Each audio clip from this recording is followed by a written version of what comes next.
എല്ലാ വിദ്യാർത്ഥികൾക്കും പുതിയൊരു വീഡിയോയിലേക്ക് സ്വാഗതം.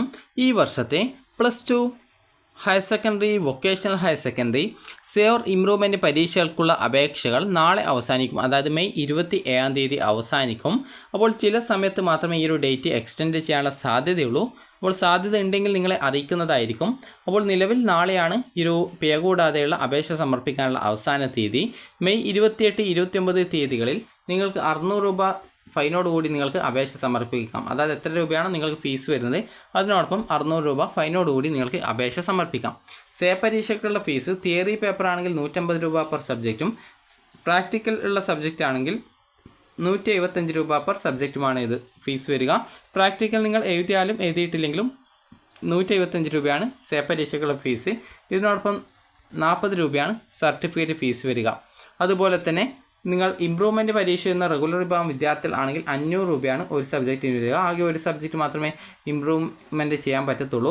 40 രൂപയാണ് സർട്ടിഫിക്കറ്റ് ഫീസ് വരിക. അതുപോലെ തന്നെ സേ പരീക്ഷ എന്ന വിദ്യാർത്ഥികൾക്ക് വേണമെങ്കിൽ 6 സബ്ജക്റ്റ് നിങ്ങൾക്ക് സേ പരീക്ഷയ്ക്ക് രജിസ്ട്രേഷൻ ചെയ്യാം. അതായത് TE മാർക്ക് 36 48 കിട്ടാത്ത 6 വിഷയങ്ങൾ നിങ്ങൾക്ക് ഉണ്ട് എങ്കിൽ ആ 6 വിഷയം നിങ്ങൾക്ക് സേ പരീക്ഷയ്ക്ക് രജിസ്ട്രേഷൻ ചെയ്യാൻ സാധിക്കുന്നതായിരിക്കും.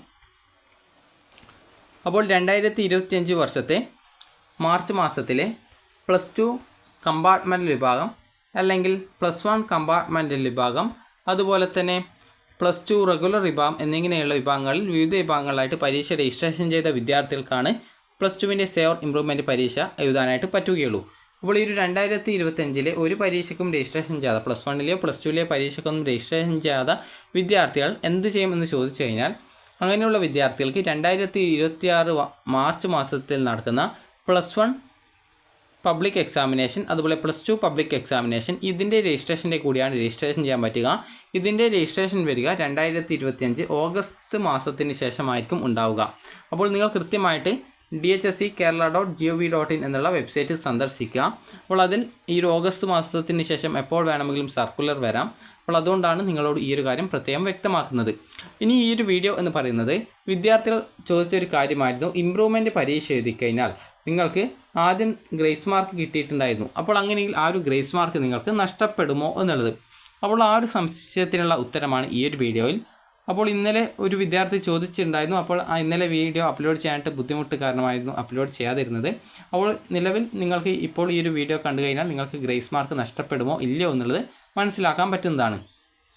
അപ്പോൾ ആ ഒരു വിദ്യാർത്ഥി ചോദിച്ച പ്രധാനപ്പെട്ട സംശയമായിരുന്നു, എനിക്ക് ഇംഗ്ലീഷിന് കിട്ടിയിട്ടുണ്ടായിരുന്ന മാർക്ക് എന്ന് പറയുന്നത്, അതായത് ഗ്രേസ് മാർക്ക് ഉൾപ്പെടെ കിട്ടിയിട്ടുള്ള മാർക്ക് എന്ന് പറയുന്നത് 69 മാർക്കായിരുന്നു. അതായത് ഇംഗ്ലീഷിൽ 69 മാർക്ക് ആ ഒരു വിദ്യാർത്ഥിക്ക് ഗ്രേസ് മാർക്ക് ഉൾപ്പെടെ കിട്ടിയിട്ടുണ്ടായിരുന്നു. അപ്പോൾ ഇതിൽ ഏകദേശം, അതായത് 69 മാർക്കിൽ തന്നെ 16 മാർക്ക് ഗ്രേസ് മാർക്കായിരുന്നു. അതായത് 69ൽ 16 മാർക്ക് ഗ്രേസ് മാർക്കായിരുന്നു.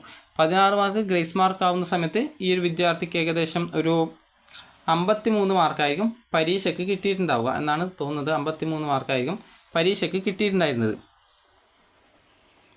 അപ്പോൾ ഈ ഒരു വിദ്യാർത്ഥിക്ക് പ്രതീക്ഷയുണ്ട് +1 അല്ല +2വിൻ്റെ ഇംപ്രൂവ്മെൻറ്റ് പരീക്ഷ എഴുതുകയാണെങ്കിൽ ആ ഒരു വിദ്യാർത്ഥിക്ക് 60 മാർക്ക് കിട്ടുമെന്ന്, അതായത് 60 മാർക്ക് കിട്ടുമെന്ന് ആ ഒരു വിദ്യാർത്ഥിക്ക് പ്രതീക്ഷയുണ്ട്. അപ്പോൾ അങ്ങനെയെങ്കിൽ ആ ഒരു വിദ്യാർത്ഥിക്ക് ഇംപ്രൂവ്മെൻറ്റ് റിസൾട്ട് വരുന്ന സമയത്ത് ഈ ഒരു ഗ്രേസ് മാർക്ക് നഷ്ടപ്പെടുമോ എന്ന് ചോദിച്ചിട്ടുണ്ടായിരുന്നു. അപ്പോൾ അതുകൊണ്ടാണ് ഈ ഒരു വീഡിയോ തയ്യാറാക്കുന്നത്. അപ്പോൾ ഇന്നലെ ആ ഒരു വിദ്യാർത്ഥി സംശയം ചോദിച്ചിട്ടുണ്ടായിരുന്നു. എന്നാൽ ഇന്നലെ വീഡിയോ അപ്ലോഡ് ചെയ്യാനുള്ള ബുദ്ധിമുട്ട് കാരണമായിരുന്നു അപ്ലോഡ് ചെയ്യാനായിട്ട് പറ്റാതിരുന്നത്. അപ്പോൾ അതുകൊണ്ട് തന്നെ ആ ഒരു സംശയത്തിനുള്ള ഉത്തരം നമുക്ക് നോക്കാം. അപ്പോൾ ആ ഒരു വിദ്യാർത്ഥി ചോദിച്ച പ്രധാനപ്പെട്ട സംശയം എന്ന് പറയുന്നത്, നമുക്ക് നേരത്തെ ഒന്നും കൂടി പറഞ്ഞിട്ടുണ്ടായിരുന്നു. അതായത് ഇംഗ്ലീഷിൽ 80 മാർക്ക് സബ്ജക്റ്റാണ് ഇംഗ്ലീഷ് എന്ന് നിങ്ങൾക്കറിയാം. 80 മാർക്കിലാണ് സബ്ജക്റ്റ് വരുന്നത്. അതുപോലെ തന്നെ ആ ഒരു വിദ്യാർത്ഥിക്ക് കിട്ടിയിട്ടുണ്ടായിരുന്ന, പരീക്ഷയിൽ കിട്ടിയിട്ടുണ്ടായിരുന്ന TE മാർക്ക് എന്ന് പറയുമ്പോൾ 53 മാർക്കാണ്. ഈ ഒരു GM എന്ന് പറയുമ്പോൾ ഗ്രേസ് മാർക്ക് എന്ന് പറയുന്നത് 16 അങ്ങനെ ടോട്ടൽ 69 മാർക്കാണ് ആ ഒരു വിദ്യാർത്ഥിക്ക് കിട്ടിയിട്ടുണ്ടായിരുന്നത്. അപ്പോൾ ആ ഒരു വിദ്യാർത്ഥി ഈ ഒരു ഇംപ്രൂവ്മെൻറ്റ് പരീക്ഷ എഴുതുന്ന സമയത്ത് ആ ഒരു വിദ്യാർത്ഥിക്ക് കിട്ടാനായിട്ട് ആ കുട്ടി പ്രതീക്ഷിക്കുന്ന മാർക്ക് എന്ന് പറയുന്നത്, അത് ആ ഒരു കുട്ടിക്ക് ഈ ഒരു 60 മാർക്ക് കിട്ടുമെന്നുള്ള കോൺഫിഡൻസ് ഉണ്ട്. അപ്പോൾ ഇങ്ങനെ എഴുതി കഴിഞ്ഞാൽ ഈ ഒരു ഗ്രേസ് മാർക്ക് നഷ്ടപ്പെടുമോ എന്ന് ചോദിച്ചിട്ടുണ്ടായിരുന്നു. അപ്പോൾ ആ ഒരു സംശയത്തിനുള്ള ഉത്തരം എന്ന് പറയുന്നത് ഗ്രേസ് മാർക്ക് നഷ്ടപ്പെടുന്നതായിരിക്കും. അതായത് ആ ഒരു വിദ്യാർത്ഥിക്ക് ഇപ്പോൾ ഇമ്പ്രൂവ്മെൻറ്റ് പരീക്ഷ എഴുതിയിട്ട് നേരത്തെ ഉള്ളതിനേക്കാൾ കൂടുതൽ മാർക്ക് ഈ ഒരു ഇമ്പ്രൂവ്മെൻറ്റ് പരീക്ഷയിൽ കിട്ടിക്കഴിഞ്ഞാൽ ഉറപ്പായിട്ടും ആ ഒരു ഗ്രേസ് മാർക്കായിട്ടുള്ള 16 മാർക്ക് നഷ്ടപ്പെടും. അപ്പോൾ പിന്നീട് ആ ഒരു വിദ്യാർത്ഥിയുടെ മാർക്ക് എന്ന് പറയുമ്പോൾ ഗ്രേസ് മാർക്ക് ഇല്ലാതെ ആ ഒരു 60 മാർക്കായിരിക്കും ആ ഒരു സബ്ജക്റ്റിൻ്റെ മാർക്ക് എന്ന് പറയുന്നത്. അതുപോലെ ഈ ഒരു ഗ്രേസ് മാർക്ക് മറ്റേതെങ്കിലും സബ്ജക്റ്റിന് കൊടുക്കാൻ പറ്റുമോ എന്ന് ചോദിച്ചാൽ അങ്ങനെ കൊടുക്കാനായിട്ട് പറ്റത്തുമില്ല. കാരണം ഓൾറെഡി ബാക്കിയുള്ള സബ്ജക്റ്റുകൾക്ക് ഗ്രേസ് മാർക്കും കാര്യങ്ങളൊക്കെ ആഡ് ചെയ്യപ്പെട്ട് കഴിഞ്ഞു. അപ്പോൾ അതുകൊണ്ട് തന്നെ ആ ഒരു ഗ്രേസ് മാർക്ക് നഷ്ടപ്പെടുന്നത് ആയിരിക്കും. അപ്പോൾ അതെന്തുകൊണ്ടാണ് എന്ന് ചോദിച്ചു കഴിഞ്ഞാൽ നിങ്ങൾക്ക് ജസ്റ്റ് പറഞ്ഞു തരാം. അപ്പോൾ കഴിഞ്ഞ വർഷമല്ല, ഈ 2025 +1 +2 പബ്ലിക് എക്സാമിനേഷൻ്റെ സർക്കുലറിലെ ഗ്രേസ് മാർക്കിൻ്റെ ആ ഒരു ഭാഗമാണിത്. അപ്പോൾ നിങ്ങൾക്കിവിടെ കാണാം, സർക്കാർ തീരുമാനത്തിനും ഉത്തരവുകൾക്കനുസരിച്ചും ഗ്രേസ് മാർക്ക് നൽകുന്നതായിരിക്കും. ഓരോ വിഷയത്തിനും അനുവദിച്ചിട്ടുള്ള ഗ്രേസ് മാർക്ക് ഈ വിഷയത്തിൻ്റെ സ്കോർ പരമാവധി 90% വരെയായി നിജപ്പെടുത്തിയിട്ടുണ്ട്. ഓരോ വിഷയത്തിനും അനുവദിക്കുന്ന ഗ്രേസ് മാർക്ക് സർട്ടിഫിക്കറ്റ് സ്കോർ ഷീറ്റിൽ പ്രത്യേകം കാണിക്കുന്നതാണ്. അത് നിങ്ങളുടെ റിസൾട്ടിൻ്റെ ആ ഒരു പ്രിൻ്റ് ഔട്ടിൽ അല്ലെങ്കിൽ ആ ഒരു റിസൾട്ടിൻ്റെ മാർക്ക് ഷീറ്റിൽ നിങ്ങൾക്ക് കാണാം. GM എന്ന് പറഞ്ഞുകൊണ്ട് കൃത്യമായിട്ട് ഗ്രേസ് മാർക്ക് എത്ര നിങ്ങൾക്ക് കിട്ടിയ ഓരോ വിഷയത്തിനും കൃത്യമായിട്ട് കൊടുത്തിട്ടുണ്ട്. ഇമ്പ്രൂവ്മെൻറ്റ് പരീക്ഷാ സ്കോറിനോടൊപ്പം ഗ്രേസ് മാർക്ക് അനുവദിക്കുന്നതല്ല. അതായത് നിങ്ങൾക്ക് ഇമ്പ്രൂവ്മെൻറ്റ് പരീക്ഷാ സ്കോർ എന്നതുകൊണ്ട് ഉദ്ദേശിക്കുന്നത് നിങ്ങൾക്ക് ഇമ്പ്രൂവ്മെൻറ്റ് പരീക്ഷയുടെ സ്കോറാണ് നിങ്ങളുടെ സ്കോർ എന്ന് പരിഗണിക്കണമെങ്കിൽ നിങ്ങൾക്ക് നിലവിൽ ഉള്ളതിനേക്കാൾ കൂടിയ മാർക്ക് ഇമ്പ്രൂവ്മെൻറ്റിൽ കിട്ടിയിട്ടുണ്ടായിരിക്കണം. അതായത് ജസ്റ്റ് നിങ്ങൾക്ക് പറഞ്ഞു തരാം, നേരത്തെ പറഞ്ഞിട്ടുണ്ടായിരുന്ന ആ ഒരു കുട്ടിക്ക് കിട്ടിയിട്ടുണ്ടായിരുന്ന മാർക്ക് എന്ന് പറയുന്നത് 53 മാർക്കാണ്. എന്നാൽ ആ ഒരു വിദ്യാർത്ഥിക്ക് ഗ്രേസ് മാർക്ക് കിട്ടിയിട്ടുള്ളത് 16 മാർക്കാണ്. അപ്പോൾ ആ ഒരു വിദ്യാർത്ഥി ഈ ഒരു ഇമ്പ്രൂവ്മെൻറ്റ് എഴുതി കഴിഞ്ഞാൽ ആ ഒരു വിദ്യാർത്ഥിക്ക് ലഭിക്കുമെന്ന് എക്സ്പെക്റ്റ് ചെയ്യുന്ന മാർക്ക് എന്ന് പറയുന്നത് 60 മാർക്കാണ്. അപ്പോൾ ഇംഗ്ലീഷ് ആയതുകൊണ്ട് തന്നെ 80-ലാണ്. അതായത് ഇംഗ്ലീഷിൻ്റെ മാർക്ക് എന്ന് പറയുന്നത് 80 മാർക്കിലാണ് വരുന്നത്. അപ്പോൾ 80-ൽ ആ ഒരു വിദ്യാർത്ഥിക്ക് 60 മാർക്ക് കിട്ടുമെന്നാണ് പ്രതീക്ഷിക്കുന്നത്.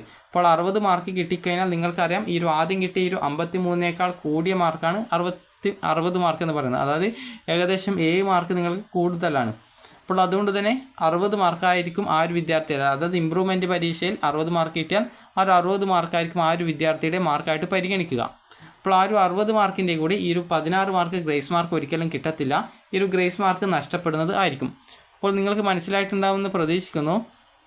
അതായത് ഒരു വിദ്യാർത്ഥി ഇമ്പ്രൂവ്മെൻറ്റ് പരീക്ഷ എഴുതിയിട്ട് ആ ഒരു വിദ്യാർത്ഥിക്ക് മാർക്ക് കൂടുകയാണെങ്കിൽ ആ ഒരു വിഷയത്തിന് കിട്ടിയിട്ടുള്ള ഗ്രേസ് മാർക്ക് നഷ്ടപ്പെടുന്നത് ആയിരിക്കും. അതേസമയം അതിന് മാർക്ക് കൂടിയിട്ടില്ല, ആദ്യത്തെ ആ ഒരു 53-നേക്കാൾ കുറവാണ് എങ്കിൽ ആ ഒരു ഗ്രേസ് മാർക്ക് അവിടെ നിലനിൽക്കുന്നതായിരിക്കും. അതുകൊണ്ട് തന്നെ ഇങ്ങനെയുള്ള അതായത് നിങ്ങൾക്ക് മാർക്ക് അതായത് ഇപ്പോൾ ഗ്രേസ് മാർക്ക് ഉൾപ്പെടെയുള്ള മാർക്കിനേക്കാൾ കൂടുതൽ കിട്ടുമെങ്കിൽ നിങ്ങൾക്ക് ഈ ഒരു പരീക്ഷ എഴുതാം. അത് ജസ്റ്റ് നിങ്ങൾക്ക് പറഞ്ഞു തരാം. ഇപ്പോൾ TE മാർക്ക് നിങ്ങൾക്ക് 53 മാർക്ക് ഉണ്ടെന്ന് വിചാരിക്കാം. അതായത് ഇംഗ്ലീഷാണ് ഈ ഒരു 80-ലാണ് മാർക്ക് വരുന്നത്. അതിൽ 53 TE മാർക്ക് കിട്ടിയിട്ടുണ്ട്. എന്നാൽ നിങ്ങൾക്ക് ഗ്രേസ് മാർക്ക് 1-2 മാർക്കേ കിട്ടിയിട്ടുള്ളൂ. അതായത് 1-2 മാർക്കേ കിട്ടിയുള്ളൂ. ഗ്രേസ് മാർക്ക് 2 മാർക്കേ കിട്ടിയിട്ടുള്ളൂ. അപ്പോൾ അങ്ങനെയുള്ള വിദ്യാർത്ഥിക്ക് TE മാർക്ക് അതായത് ഈ ഒരു ഇമ്പ്രൂവ്മെൻറ്റ് പരീക്ഷയിൽ 60 മാർക്ക് വാങ്ങിക്കാൻ പറ്റുമെങ്കിൽ ആ ഒരു വിദ്യാർത്ഥി ഇമ്പ്രൂവ്മെൻറ്റ് പരീക്ഷ ചെയ്യുന്നതുകൊണ്ട് പ്രോബ്ലമില്ല. കാരണം ഈ ഒരു വിദ്യാർത്ഥിക്ക് ഈ ഒരു TE മാർക്കും ഗ്രേസ് മാർക്കും കൂട്ടുന്ന സമയത്ത് 55 മാർക്കേ കിട്ടത്തുള്ളൂ.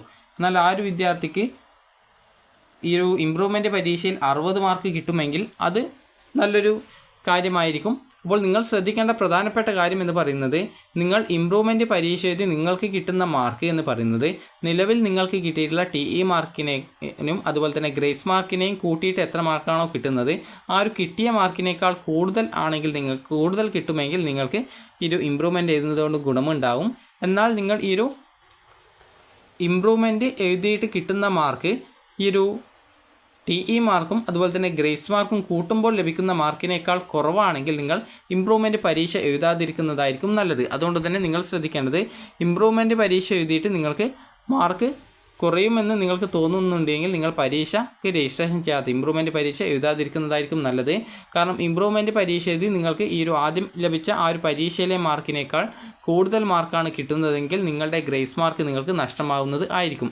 അപ്പോൾ വിദ്യാർത്ഥികൾക്ക് ഈ ഒരു വീഡിയോ ഉപകാരപ്രദമായിട്ടുണ്ടെങ്കിൽ ലൈക്ക് ചെയ്യുക, ഷെയർ ചെയ്യുക. Thank you.